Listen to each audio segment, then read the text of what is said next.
Le journal d'FR3 Bretagne, Éric Moreau. Elle accuse son père d'avoir abusé d'elle alors qu'elle était une enfant. Celui-ci porte plainte en diffamation. Le tribunal correctionnel de Saint-Brieuc a tranché.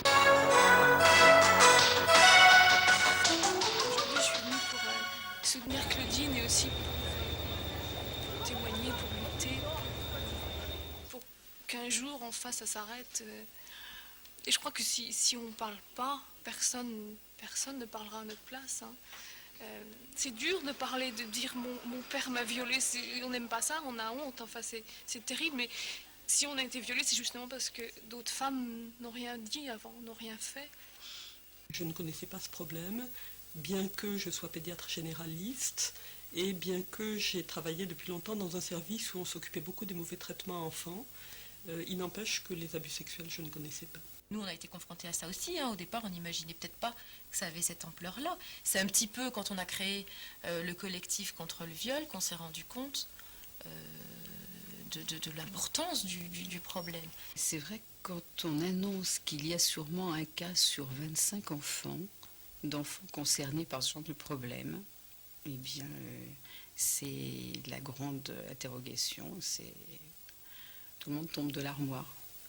J'étais absolument comme l'ensemble des féministes, voire des médecins qui s'occupaient de la protection de l'enfance.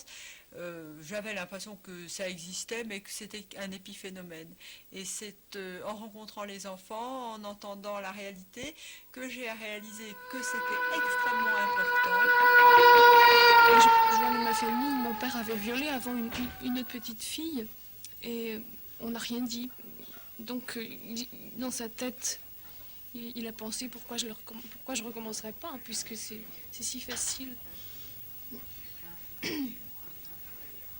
Et bon, depuis qu'Eva Thomas parle, depuis que Claudine parle, depuis que des filles ont écrit des livres, ça commence à bouger. Hein. Et rien que ça, regarde, Claudine, vos histoires se ressemblent car vous aussi, vous avez un père qui est chef d'entreprise. D'une société d'auto-école. Et qui tout à coup... Oui, j'avais 9 ans la première fois.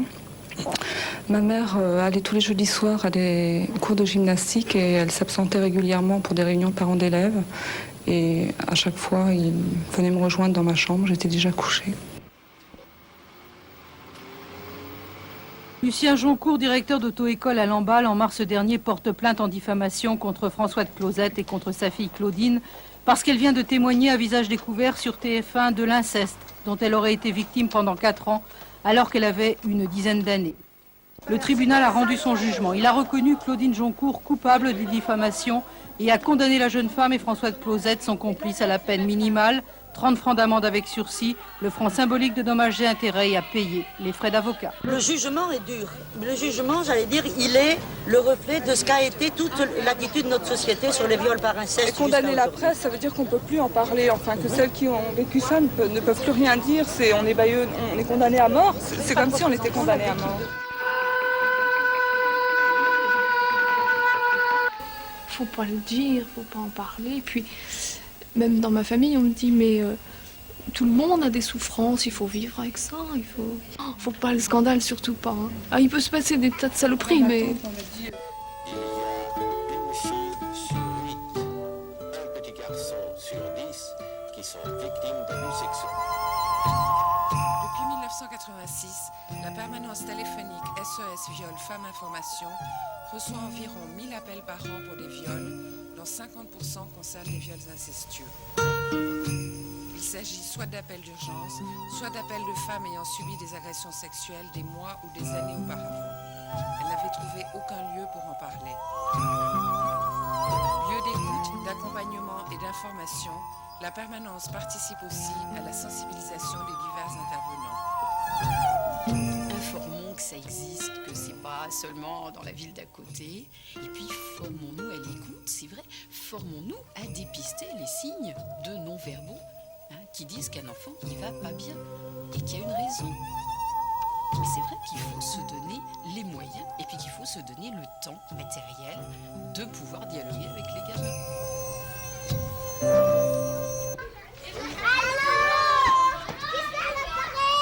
moi, Pauline, c'est vous. Eh ben, je travaille. Bien sûr. Père Noël, pour que nous n'attendions Des petites amitiés. On a rencontré Emmanuel Piette et qu'on a commencé à entendre parler de la campagne de prévention, qu'on a commencé à avoir nous aussi. Enfin, on avait les faits, mais on n'avait peut-être pas tout à fait les mots pour le dire. Et c'est vrai qu'on a commencé là, à avoir nous aussi des mots pour pouvoir désigner un inceste, un attentat à la pudeur, des attouchements. La formation des enseignants là-dessus, elle est où? On n'en a aucune. On ne peut pas aborder le sujet avec les enfants comme n'importe quel autre sujet. C'est pas possible. Allô, docteur. Vous voyez, j'ai un petit peu mal au cœur. Je ne sais pas, vous avez un petit peu parlé? Oui, mais je ne sais pas si je peux vous en parler. Il y a 10 ans, je ne rencontrais jamais d'enfants victimes d'abus sexuels, alors que je confrontais pratiquement la même type de population parce que je n'étais pas capable d'entendre, je ne savais pas. À partir du moment où on sait que ça existe, où on sait que c'est fréquent, on a une oreille différente, les gens vous parlent différemment, et les enfants peuvent raconter, et on les croit. Et ça, c'est le rôle de la formation. Il n'y a pas de formation particulière. Les éducateurs ont une formation qui leur est propre, les psychologues du service aussi. Il y a des propositions de stage concernant les abus sexuels qui sont faits pratiquement tous les ans dans le programme départemental de formation des travailleurs sociaux. Mais après, c'est chaque personne qui s'inscrit ou qui ne s'inscrit pas à ces stages. Je voudrais que nous entendions M. Hervé Hamon. Venez, je vous en prie, vous êtes juge pour enfants. Est-ce qu'aujourd'hui, la société et la justice sait écouter un enfant violenté? Alors, je crois que c'est un énorme problème dans la mesure où la justice a peu été formée, finalement, pour une écoute, j'allais dire, intelligente et un petit peu affinée des enfants. Il est évident que ça bouge beaucoup à l'heure actuelle, qu'il y a des efforts très importants qui sont mis en place tant au niveau de la formation initiale que permanente, mais par rapport aux abus sexuels et par rapport à l'inceste, il est évident que ces formations sont complètement inadéquates et qu'à l'heure actuelle, par exemple en ce qui me concerne, j'étais obligé d'inventer ma formation à l'extérieur. Les policiers femmes, mais certains, pas généralisé non plus, certains policiers hommes ont tendance aussi de ne pas y croire. Non, ce n'est pas vrai du tout. Il faut dire que depuis 10 ans, la police a énormément changé, les mentalités ont énormément évolué dans ce domaine. Il y a eu un effort au niveau de la formation dans la police, un effort pour sensibiliser les fonctionnaires à ce type de problème, justement, à leur montrer ce que pouvait ressentir une femme et à leur montrer que c'était des problèmes qui existaient, puisque pendant un moment, le viol n'existait pas, n'était violé que celle qui l'avait bien voulu. Mais également une formation au niveau du savoir-faire, parce que l'accueil ne s'improvise pas dans ce genre de choses. Il faut certainement une formation pour les médecins. Je crois qu'il faut une formation pour tous les professionnels, bien entendu. Je crois qu'elle est encore un petit peu plus difficile pour les médecins que pour les autres professionnels. Parce qu'il y a un petit peu l'optique, nous on sait, nous on est grands, et que d'autre part, il n'y a pas parmi les médecins beaucoup de formateurs. La plupart des enseignants, c'est-à-dire des professeurs, ne connaissent pas le sujet ou ne s'y intéressent pas tellement. Avant, effectivement, j'ai fait de la pédiatrie et c'est vrai que c'est des choses que tu n'apprends pas dans les études de médecine, même en pédiatrie.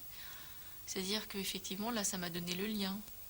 C'est-à-dire qu'il y a un enfant qui va mal, qui présente des signes, et tu peux le rattacher à l'abus sexuel, quoi. J'ai envie de faire de la médecine, mais faire de la médecine qui ne soit pas que de la médecine de soins, qui soit de la prévention et qui me mette en contact avec d'autres professionnels, soit des professionnels qui s'occupent d'enfants, soit des instituts. On est face à leurs souffrances et à leurs difficultés. Et je crois que, enfin pour moi, personnellement, c'est à ce moment-là que j'ai été amenée vraiment à réaliser ce que c'était l'inceste. Naturellement, une des façons de sensibiliser les professionnels, c'est de les faire travailler sur ces questions, parce qu'à partir du moment où ils travaillent sur ces questions, ils ont immédiatement la notion que ça existe, que c'est important et il faut que ça s'arrête. Je pense que c'était une réalité qui était difficile à admettre. C'est toujours difficile à admettre, mais maintenant je pense qu'on sait plus que ça existe et on ne s'autorise plus à mettre en doute la parole de l'enfant. En tout cas, on essaye de se persuader de ne plus s'autoriser à la mettre en doute. Parce que parfois on ne veut pas entendre parce qu'on ne sait pas quoi répondre. on ne sait pas ce qu'on fera de ce qu'a dit l'enfant. Est-ce qu'on ne ferme pas les yeux, effectivement? On a été interpellé pour intervenir tout de suite en matière de prévention des abus sexuels avec le film Mon corps, c'est mon corps. Et c'est vrai que une erreur qu'on a pu faire au départ, c'est de commencer tout de suite auprès des enfants à faire de la prévention. Et puis, avec le recul, on s'est rendu compte que si on ne travaillait pas avec les enseignants, si on ne travaillait pas avec les parents d'élèves, avec les parents tout court, ça ne servait à rien de dire aux enfants oui, le problème existe, peut-être vous êtes victime aussi et vous pouvez parler, si autour on n'avait pas préparé l'entourage à entendre les enfants qui avaient à parler, parce qu'on s'est rendu compte aussi qu'à la limite les enfants y parlaient. Le seul problème c'est que tout le monde avait les oreilles bouchées. Ça vous arrive, vous, à l'école, des trucs comme ça? Non. Jamais vous vous faites lever les jupes? Oui. Et c'est permis, ça? Non. Et alors vous vous défendez? Oui. Et comment vous faites? On les tape. Ouais. On va le dire à la maîtresse. On va le dire à la maîtresse. Alors si on vous touchait le sexe, qu'est-ce que vous feriez? Oui. Je le dirai à mes parents. Tu le dirais à tes parents.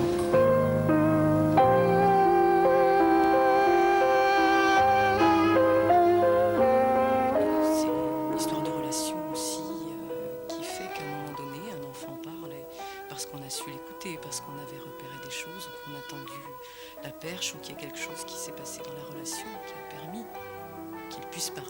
Puis l'autre chose qui m'a frappée, c'était à quel point c'était pas que les filles. Et ça, c'est quelque chose qui est arrivé après. À partir du moment où on a pu parler aux enfants, dans les écoles, etc., les petits garçons sont mis à parler aussi.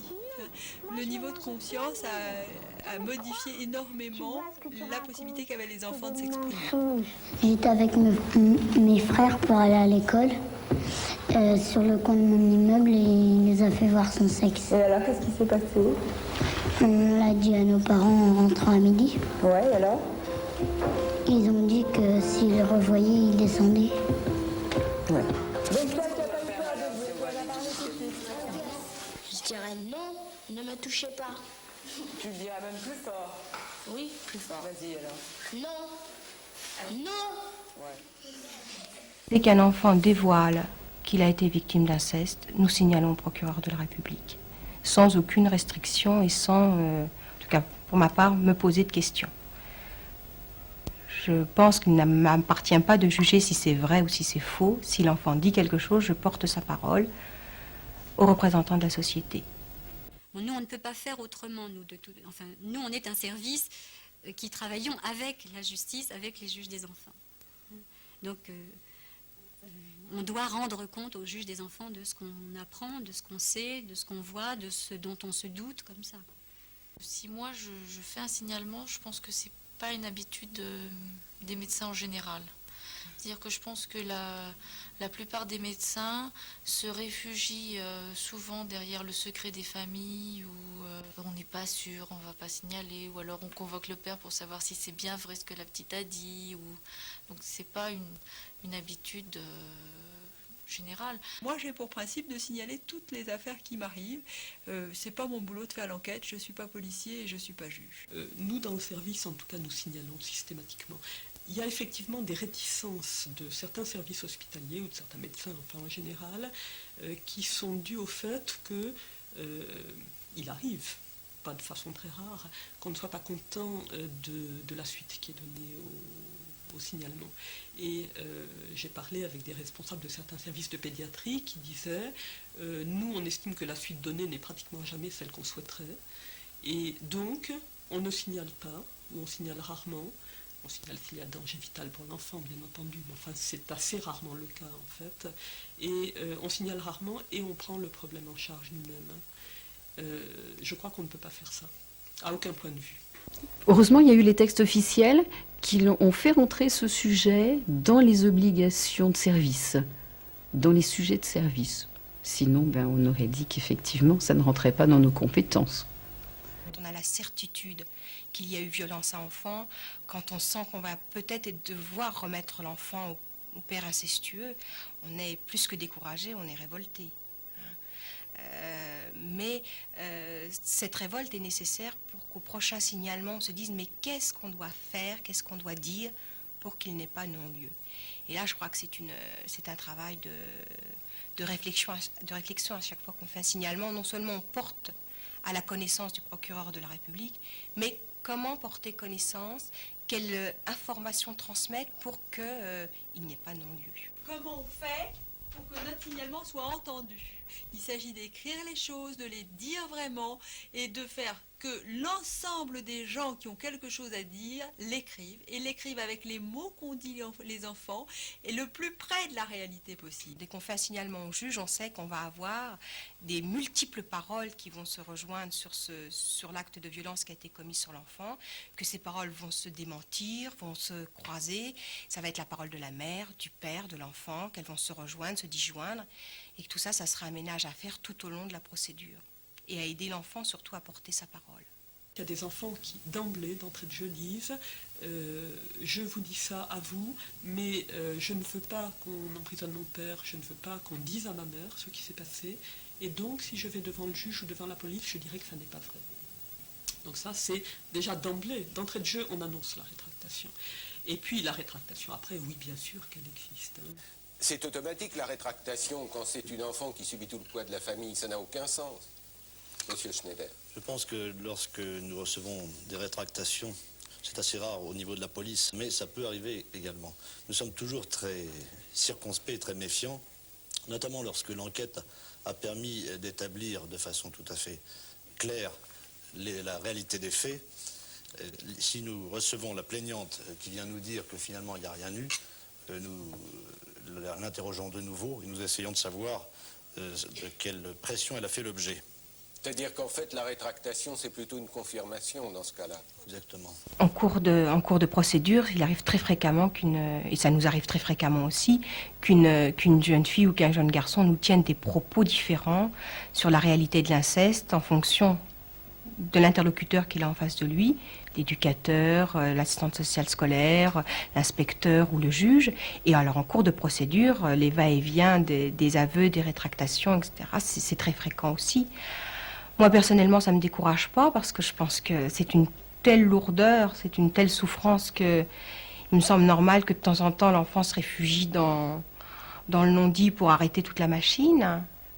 Donc, je pense que les travailleurs sociaux qui accompagnent l'enfant et l'avocat qui accompagne l'enfant sont aussi mobilisés sur ce problème de rétractation. Je ne sais pas si les magistrats le sont aussi. Donc, nous, ça ne nous décourage pas, on s'y attend. Ce n'est pas du découragement, c'est savoir tout de suite que ça va être très long, que ça va prendre du temps et qu'il va falloir être très très présent et très... Quand on voit, et ça c'est aussi un problème à l'hôpital, quand on voit la pression de la famille, la pression de l'abuseur, la pression du conjoint, de la conjointe, et la pression des frères aînés dans certaines familles par exemple, on se dit que pour que les enfants tiennent, pour que les jeunes tiennent même un tout petit peu, il leur faut un courage absolument extraordinaire. Et ça paraît évident qu'ils ne vont pas continuer à tenir le coup. Pour certains, je ne dis pas pour tous, il y en a qui le tiennent, mais vraiment c'est de l'héroïsme, je crois qu'on ne peut pas dire ça autrement. Et c'est évident que la rétractation ne doit pas faire remettre en cause ce qui a été dit primitivement. Alors, bon, pour la justice, bien entendu, la justice veut des preuves, et pour la justice, une rétractation est à prendre en compte. C'est vrai, on ne peut pas faire autrement, on est un état de droit. Mais il n'empêche que psychologiquement, je crois qu'il faut que tout le monde sache, et les juges aussi, que la rétractation, c'est vrai que ça fait partie du tableau de l'abus sexuel. Je ne dirais pas que c'est constant, mais c'est d'une fréquence extrême, certainement. Il ne suffit pas de dire, en théorie, l'enfant a droit à la parole. Il faut que l'enfant ait la capacité d'être entendu, puisse être entendu, mais il faut aussi qu'il puisse être défendu, et défendu de façon autonome, par quelqu'un qui ne sera pas à la merci de sa famille. Alors ça posera des problèmes, on en parlera, c'est peut-être pas le jour, mais ça pose le problème de formation d'avocat d'enfant. On ne s'improvise pas plus avocat d'enfant que juge d'enfant ou que travailleur social dans l'enfance. Ça posera des problèmes de rémunération, il faut le dire clairement. Il est évident que l'avocat d'enfant, il ne va pas aller se faire payer par les parents, sinon, vous voyez, quelle serait son indépendance. Ça pose des problèmes très concrets. Et puis ça posera des problèmes plus larges du rôle même de cet avocat, qui est persuadé qu'il a un rôle tout à fait original. Oui, pour nous, l'avocat pour enfants, c'est le nouvel intermédiaire, c'est le nouveau partenaire dans ces situations, et ça permet à l'enfant d'être acteur de ce qui va lui arriver, et d'être acteur tout au long du procès, vis-à-vis du responsable de l'inceste, vis-à-vis de l'avocat de son père ou de son beau-père. Et ça va aider aussi notre service à se positionner par rapport à ce qui est arrivé à l'enfant et à aider l'enfant dans cette procédure. Et ce qu'on aimerait aussi que l'institution, les institutions mettent en place, c'est des structures d'accueil pour les enfants, les petites filles ou les petits garçons qui ont subi des choses comme ça, où ils puissent être accueillis et où ils puissent trouver là, sur place éventuellement, un médecin, un juge, enfin, où le problème puisse être réglé assez rapidement et en collaboration avec tous les intervenants essentiels à ce moment-là. Il a besoin d'un endroit où être, où il pourra respirer, être pris au sérieux et où un plan de vie future, de travail pour réfléchir sur ce qu'il a subi, etc., peut être mis en place. Actuellement, on utilise l'hôpital, ici au Seine-Saint-Denis, beaucoup pour faire ce type de travail. L'hôpital a un avantage, c'est de montrer que c'est quelque chose de sérieux qui vient de se passer pour cet enfant. On croit tout à fait ce que l'enfant dit, que l'enfant n'est absolument pas coupable ni responsable de ce qui s'est passé, que seul l'adulte est responsable et coupable, et qu'on est là pour l'aider et pour faire ce qu'il faut pour que ça ne puisse plus se reproduire et qu'on puisse l'aider par la suite. Et je crois que déjà ces quelques phrases, c'est très très important que quelqu'un les dise à un enfant à partir du moment où il sait qu'il est vraiment en sécurité à l'hôpital et qu'il ne risque pas d'être de nouveau victime d'abus sexuels. Comme ça? Ouais, comme ça. Tu veux continuer? Ouais. Oh, ça y est, d'accord. Allez, on les retourne toutes d'abord. Toutes les cartes, on les retourne. Et puis la pioche. Là, après, vas-y, on retourne toutes les cartes et on en prend 5. Allez, allez-y. Aussi maintenant, c'est pour les femmes qui l'ont vécu dans leur enfance et qui n'ont pas pu en parler à ce moment-là, qui n'ont pas pu être entendues à ce moment-là, ce qui nous semble fondamental. Et parce qu'elles le demandent elles-mêmes, c'est de se retrouver entre elles et c'est qu'il y ait des groupes de paroles de femmes ayant subi des abus sexuels. Alors on essaie, nous ici au planning familial, de mettre en route ces groupes de paroles. Ça fait déjà presque 1 an et demi qu'on essaye de les mettre en route. Je crois qu'on a peur. On a peur parce qu'on a peur de faire de la casse des fois encore plus. Et puis en écoutant, plus on écoute les femmes qui ont vécu ça, plus on se dit c'est pas possible. Non, il faut y aller. Elles ont besoin de ça. Elles le demandent. Et je crois que ça c'est notre responsabilité actuellement de leur offrir des lieux où elles peuvent se retrouver entre elles et parler entre elles de ce qu'elles ont subi pour aussi s'aider à s'en sortir. La honte, c'est sur le responsable qu'il faut la mettre. Oui, c'est sur le violeur. Et je crois que parler, c'est ça, c'est pulvériser la honte. Et je crois que c'est ça qui est très, très important dans les réseaux d'aide, dans les associations, c'est que les femmes apprennent à reprendre confiance en elles, à reprendre leurs paroles, à croire en ce qu'elles ressentent. Et je crois que c'est vital pour toutes les femmes que des lieux de parole comme ça existent. You don't possess me, don't impress me, just upset my mind. You can instruct me or Le procès intenté par son père, Claudine a été soutenue par les femmes de son groupe de parole et du collectif contre le viol.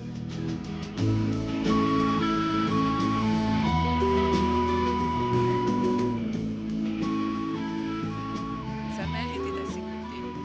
Ce n'est qu'à l'âge de 25 ans que Claudine a pu lui révéler ce qu'elle avait subi.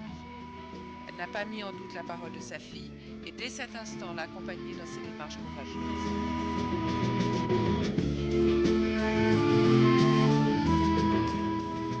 Pour permettre à Claudine de continuer à parler et à dénoncer son père, Frédéric Bredin et d'autres femmes députées se sont mobilisées pour faire voter un amendement permettant aux victimes de porter plainte 10 ans après leur majorité. Claudine a porté plainte contre son père. Aujourd'hui, de plus en plus de professionnels se sentent concernés et des opérations pilotes comme celle menée en Seine-Saint-Denis devraient s'étendre à toute la France. Moi, je suis extrêmement optimiste quand je regarde ce qui s'est passé en 5 ans dans le département.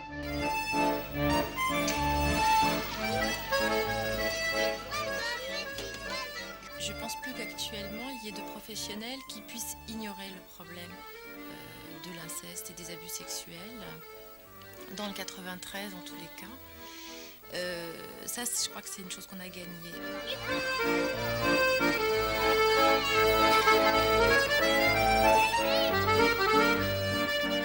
Il me paraît tout à fait certain qu'on déjà dans la reconnaissance des faits, qu'on commence à avoir une idée de la façon de s'y prendre, qu'on est encore très très loin d'avoir un bon fonctionnement, même dans des services comme celui où je travaille, qui est un service où on a commencé depuis un petit peu le début, je dirais, à se préoccuper de ces problèmes. Alors, selon qu'on est optimiste ou pessimiste, on peut dire on a fait des progrès ou on peut dire ça grippe un peu partout. Et c'est vrai qu'on a des difficultés quotidiennes, avec tous les autres intervenants.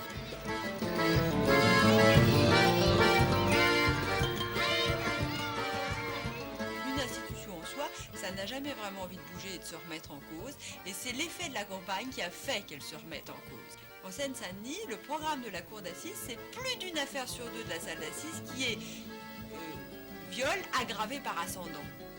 C'est-à-dire, plus d'une affaire sur deux de la cour d'assises de Bobigny, ce sont des affaires d'inceste. Eh bien, il y a 6 ans, ils nous disaient, ne faites pas de signalement, la cour d'assises, ça abîme les enfants, et maintenant ils travaillent. Et je crois que quand on a l'impression d'un immobilisme, de ne pas aller assez vite, il faut se rendre compte qu'on a fait des pas de géant, et que maintenant on est confronté à des problèmes qu'on n'imaginait même pas avant.